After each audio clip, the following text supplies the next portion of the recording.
ਲੈ ਬੱਬੂ ਲਤੀਫ ਦੀ 50। ਉਧਰ ਵਿਕਟਾਂ ਵੀ 50-50। ਯਾਰ ਇੰਨੀਆਂ ਗੇਂਦਾਂ ਖੇਡ ਕੇ ਵੀ ਇਹਨੂੰ ਗੇਂਦ ਦੀ ਸਮਝ ਨਹੀਂ ਆਈ। ਉਹਨੂੰ ਯਾਦ ਹੁਣ ਆਇਆ ਕਿ ਮੈਂ ਪਾਕਿਸਤਾਨ ਨਾਲੋਂ ਖੇਡਣ ਡਿਆ। ਸਕੋਰ ਤਾਂ ਕਰ ਗਿਆ ਮਗਰ ਸਲੋ ਕਰ ਗਿਆ। तुम एक मिसबा मारोगे हर घर से मिसबा निकलेगा। ਬੱਬੂ ਇਮਾਦ ਆਇਆ। ਆਹੋ ਆਖਰੀ ਮੈਚ 'ਚ ਇਹਨਾਂ ਨੇ ਕੁਰਬਾਨੀ ਦਾ ਬੱਕਰਾ ਪਾਇਆ। ਇਹਨੇ ਤਾਂ ਯਾਰ ਬੜਾ ਹੀ ਆਸਾਨ ਕੈਚ ਦਿੱਤਾ।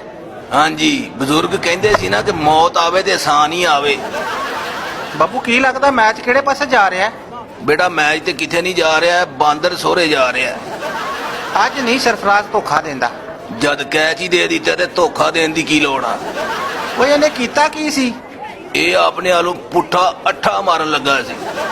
ਅੱਛਾ ਹੁਣ ਕੌਣ ਆਏਗਾ? ਤੂੰ ਘਬਰਾ ਨਾ, ਬੇਸ਼ਰਮਾ ਦੀ ਕਮੀ ਨਹੀਂ ਹੈਗੀ।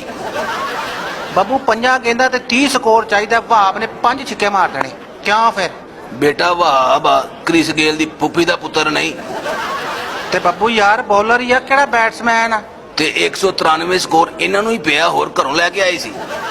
ਯਾਰ ਮੈਚ ਹਾਰਨ ਦਾ ਅਫਰੀਦੀ ਨੂੰ ਬਹੁਤ ਦੁੱਖ ਹੋਇਆ। ਇਹਨੂੰ ਮੈਚ ਦਾ ਦੁੱਖ ਨਹੀਂ, ਇਹਨੂੰ ਦੁੱਖ ਆ ਇੰਡੀਆ 'ਚ ਪਿਆਰ ਅਧੂਰਾ ਰਹਿ ਗਿਆ।